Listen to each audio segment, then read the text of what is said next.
Përshëndetje. Në Shqipërinë e traditave ku ndjenjat janë private, ku dashuria pas një moshe shihet si diçka qesharake dhe ku martesa shpesh ngjitet në mure si fotografi, por jo si ndjenjë, idea që dy të moshuar, të vetmuar mund të dashurohen, të bashkëjetojnë, madje edhe të martohen, ende ngjall habi, turp, madje edhe për çmim. Por a është dashuria vetëm për të rinjt? A pushon nevoja për afërsi, ngrohtësi, shoqëri dhe intimitet sapo njerëzit kalojnë të 60 jetat? Apo është vetë shoqëria që ka ngritur një mur rreth moshës, duke i ndarë ata nga e drejta për një jetë emocionale të plot? E para, mentaliteti shqiptar. Erdhi pleqëria, rri aty e mos fol. Në kulturën shqiptare, pleqëria tradicionalisht shihet si një fazë tërheqje, përulje dhe mbyllje të kapitullit të jetës.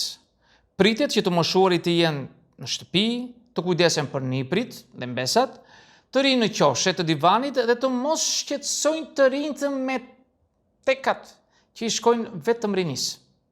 Në këtë mentalitet, një burr apo grua që ka kaluar të 60 dhe nis një marrëdhënie të re, shihet më njëherë me sy kritik. Çfarë do ti në këtë moshë? A nuk të vjen turp? Në këtë moshë njerëzit mendojnë për varrimin, ti mendon për dashuri. Por nga pikpamja psikologjike, ky është një kufizim i padrejtë dhe çnjerëzor.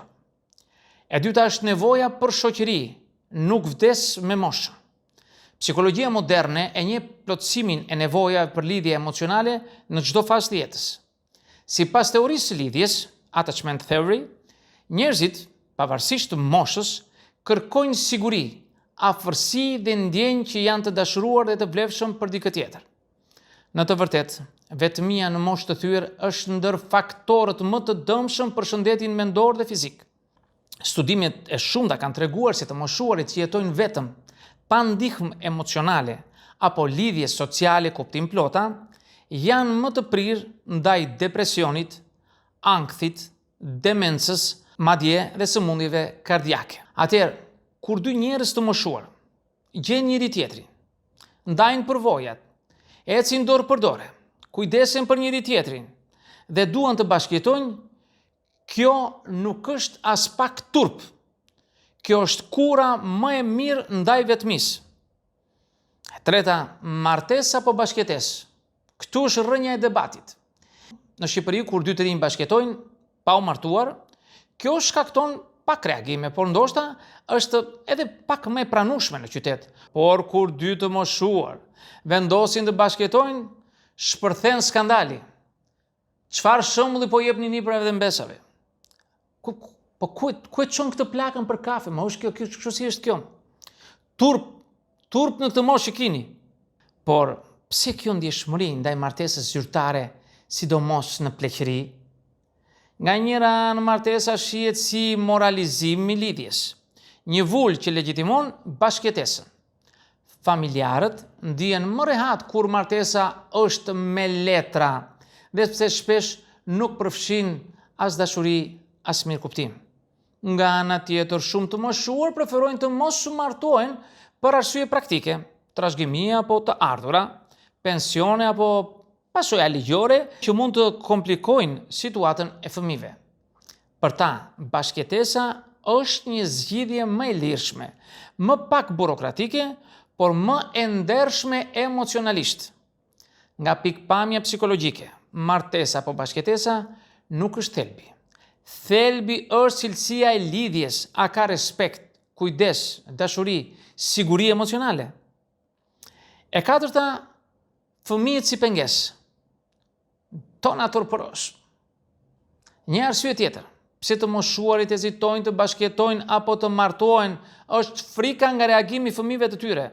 Shpesh janë pikërisht fëmijë që nuk pranojnë që babai apo nëna pas ndarjes ose vdekjes së partnerit ose një divorci të kenë të drejtën për një lidhje të re. Ka fëmijë që i thonë nënës, ti je nën, jo grua tani. Në këtë moshë do bësh dashuri. Në këtë rast fëmijët bëhen kontrollorë të ndjenjave të prindërve.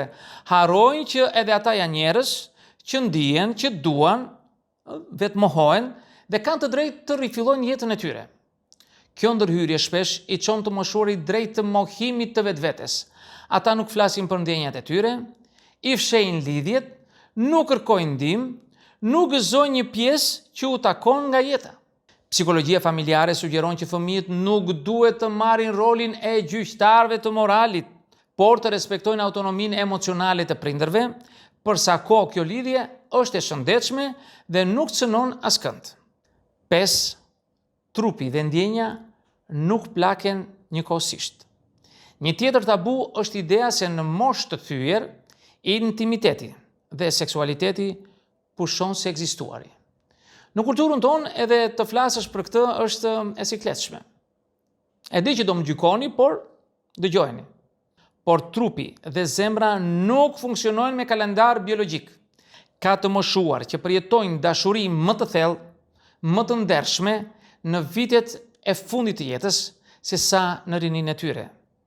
Ndjenja, përkujtesja, përqafimi, ndarja e emocioneve janë po aq të vlefshme sa ata kur ishin 30, 50 apo 75 vjeç.